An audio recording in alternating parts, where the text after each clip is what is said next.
In our last two videos, we've been focused on OSPF version 2 troubleshooting. But remember, OSPF version 3 adds IP version 6 routing support, and we want to take a look at how to troubleshoot that as well. And in this video, we want to take a look at how to get some information from routers running OSPF version 3 configured with the classic configuration. And by classic configuration, I mean that we configure IP version 4 routing support separately from IP version 6 routing support.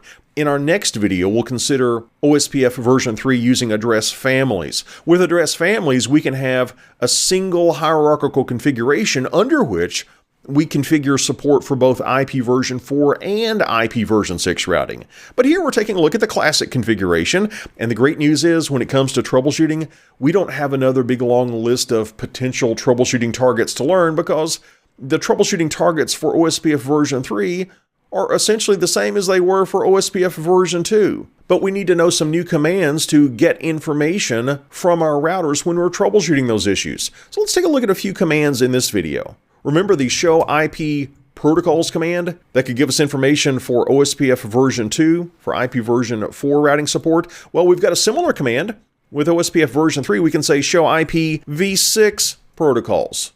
And you'll see that it's not quite as verbose, it doesn't give us quite as much information. I do love it that it tells us what interfaces are participating in OSPF and in what area they belong. When we're troubleshooting, we might need to give the show IPv6 OSPF command. This can give us a lot of information about the OSPF routing process.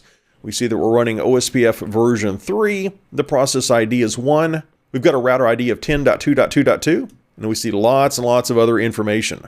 One of my favorite commands, though, is show IPv6 OSPF interface brief. This is going to give me a nice quick look at what interfaces are participating in OSPF, what the process ID is, and in what area each interface belongs. If I want to get more information about a specific interface, instead of saying brief, I could specify the interface identifier, Fast Ethernet 0/0. Maybe I suspect I've got a timer mismatch like we had in a prior video. Well, I could look here and see what my hello time is, what my dead time is, and I can see what my OSPF network type is. To see what neighbors we have, we can do a show IPv6 OSPF neighbor. Do you notice that many of these commands are exactly the same commands we used with OSPF version 2, except we're replacing IP in the command with IPv6? That makes it really easy to remember. Here it tells us we're running OSPF version 3. Here's our router ID.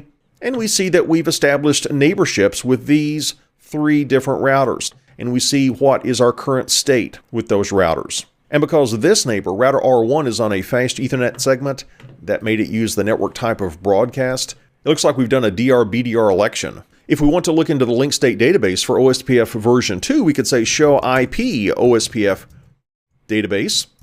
And this is giving us information about our type 1 LSAs, type 2 LSAs. We've got our type 3 LSAs here, and we have that for both area 0 and area 1 because R2, it is an ABR, it's an area border router. Well, if we want to get this type of link state database information for OSPF version 3, we can say show IPv6 OSPF database. And recall from the Route Complete video course, we talked in quite a bit of detail about some of the new LSA types, like the type 8 LSA that we have with OSPF version 3. But that's a quick look at some commands we can use to gather information for troubleshooting or for verification from a router that's running OSPF version 3 configured with the classic configuration. And in our next video, we're going to be taking a look at the address families configuration verification. And I'll go ahead and tell you right now, the commands we just saw in this video, they work with the address families configuration as well. We've got options. We can use the new commands introduced with address families, or we can stick with these commands if we're comfortable with these. We'll see you back in our next video in just a moment to see how we can get information from a router configured for OSPF version 3 using the address families configuration.